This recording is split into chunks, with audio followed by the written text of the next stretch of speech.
Guys, back with you today. We're working a little bit on the tail end of the plane. Doing a little gluing. I just wanted to show you these new, not new, but new to me, tip mixers. Man, they are the ticket. If you want to apply some glue, it mixes itself coming down the tube. All you got to do is lay your bead out there like that, and it's mixed. There's no mixing involved. You do waste that much every time you use it, and these are more pricey than the cans, but you have to pay for convenience. We've sanded everything down here. We've sanded this piece to fit, hopefully.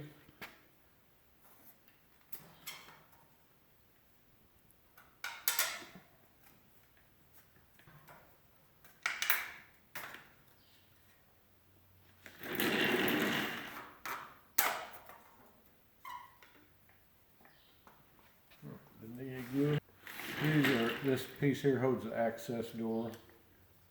We cut the metal today. Hold on a second, I'll show you that.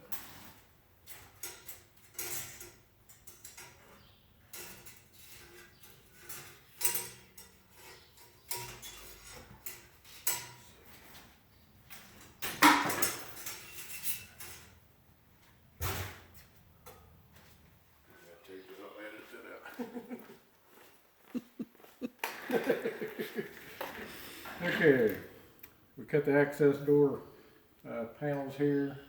You have to notch them out. You drill holes in with stuff. I haven't got that done yet. They're just cut to fit. This piece has to be trimmed here. It has to be trimmed, and then this piece will rivet onto here, and then your access panel will screw onto the side of this. This has to be glued, drilled and glued and riveted on here after I get everything, all the wood correct and fitting. And I have to put on the fiberglass tail piece.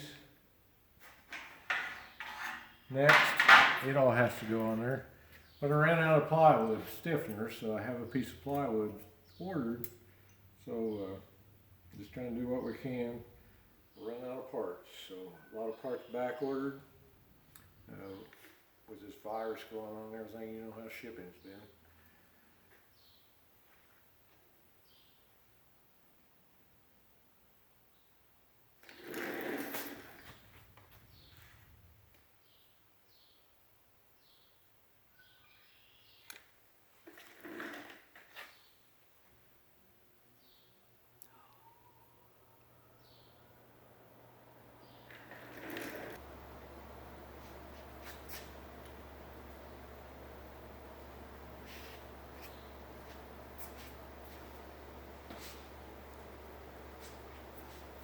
Also, I kind of thought it was funny the first time I heard him talk about using a popsicle stick to work down the glue, but after using it, I'm kind of getting where I like the looks of it.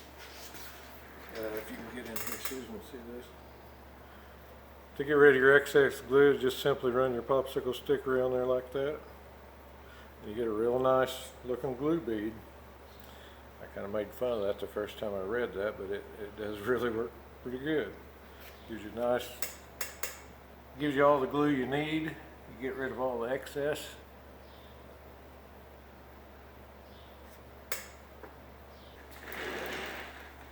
Alright guys, got that about all glued in and squeegeed out the best I can.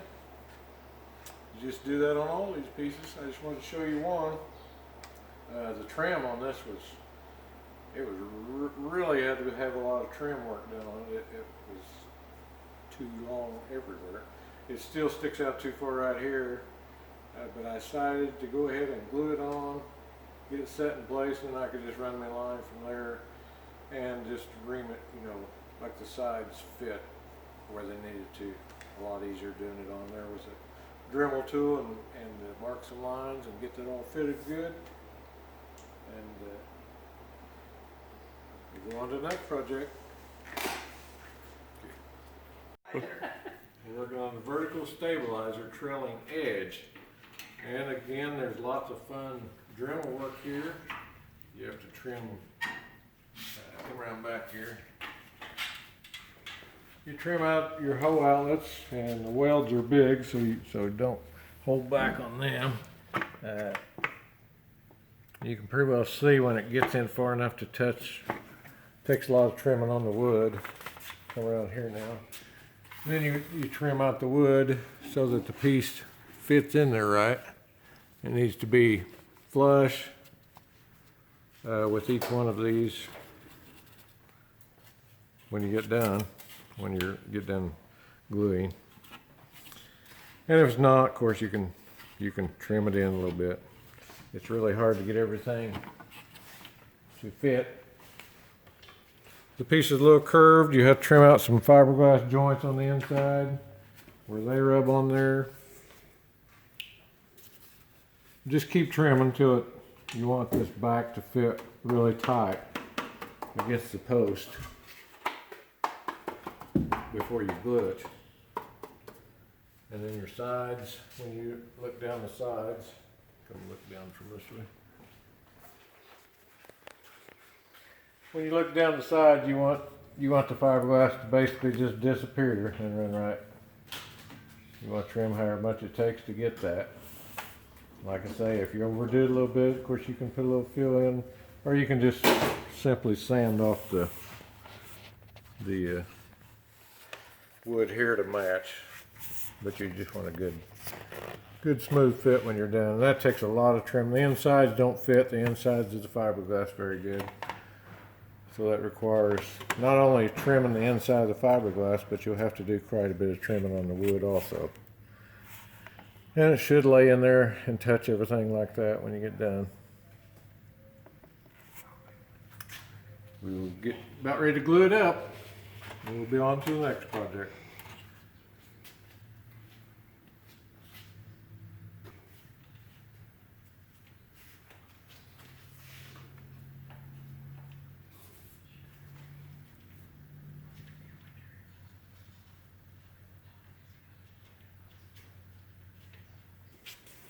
We didn't have, our clamps weren't long enough I don't know which one. to clamp this, so we had these holes that we cut out of the 2x4s that made the wing rotisseries, and we just we're going to use them. They fit right on here. We drilled the hose out, and we'll just use a bolt right back to the bolt hoses that are already on here.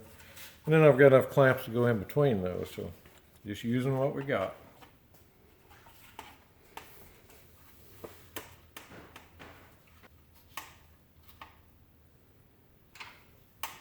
I don't like fiberglass dust, by the way.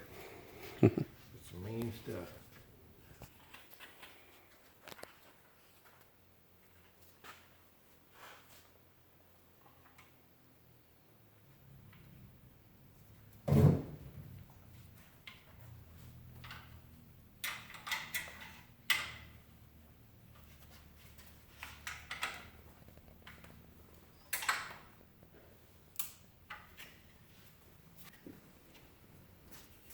We're just gluing the back on today because if you notice these swell out pretty bad. This piece was kind of made in a curve, so when we straighten it out, that pops these out. So we're going to make some relief cuts here, whatever we need to make them lay down right when we get ready to glue the sides in after this dries.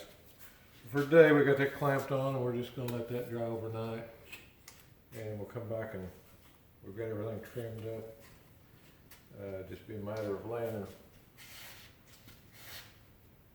forming that all out, and if we need to make some relief cuts, we will, because we don't want it pooched out. I think we need to slide that. All right, we're going to clock out and check back maybe tomorrow night.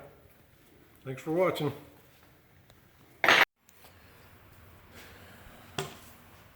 Alright guys, we've got it all glued on. If you'll notice, if you'll look down the edges, it's good and straight. I don't know if you can see it on the camera. The line here is good and straight until we get down to this area. And then you start seeing where it's waved in, waved out. Here's one here that's waved in because when this was made, this entire piece had a curve to it when I got it from the manufacturing process, I'm sure. And I'm going to cut a few reliefs in here. Just take the Dremel and make a few cuts where we have these waves before I glue these edges down, because I don't want them to be a permanent fixture. All right, we made one relief cut on each side, and that seemed to have got rid of all the waves in it, so I think we're ready to glue it up. I've made a couple of these plywood pieces I'm going to use for strapping this down. I want to strap it down to the wood here. In theory, this will lay then at the perfect place. They'll both be just right, no sanding required. I mean, you know, like that's going to happen, but it'll come near to being in the right place, and then I can do my gluing on the inside once I have it clamped to the wood, and not necessarily pulling these in too far if I overground, or I'll give them one more check and make sure they're far enough in. I don't want them protruding out in it either. We'll see how that goes. Okay, we got those all in there and they're fitting really good. We have the pressure on the boards with our clamps, multiple clamps of every kind we could find. We just barely rounded up enough to do the job. We got our clamp down, and I know what you're thinking. How in the world are you going to get glue back there? Well, let me show you. We have these mixer tips that are 6 inches long. You can lay the nicest bead I've ever seen with them. It mixes as it goes. Hopefully you can see this. If you don't have these for your build, I recommend getting a couple of them, a couple dozen. Lay that in there like that, and then I will come back and with my trusty popsicle stick and put the nice shape on them. And we'll continue on. I won't bore you with the rest of them, just wanted to show you how we're doing it.